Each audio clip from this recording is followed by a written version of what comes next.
Ano po ang posibleng mangyari kung ma-impeach si VP Sara? Kung may impeach, hindi na siya kandidato. Siya ay perpetually disqualified.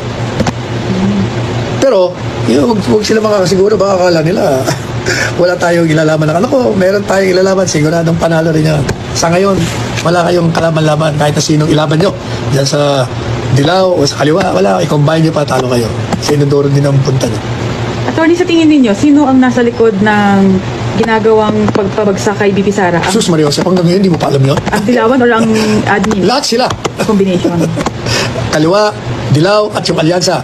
Yan, tatlong yan. Pero wala, kita nyo, lagabong sila, laga pa. Nung nakarang alala, walang binatbat yan. Alam nyo, pag ang isang tao kagaya ni Tatay Digong, na walang sinisino pagdating sa pagpapatupad ng batas, yung walang agenda, yung wala siyang pakialam, hindi siya na-attract, nasisino.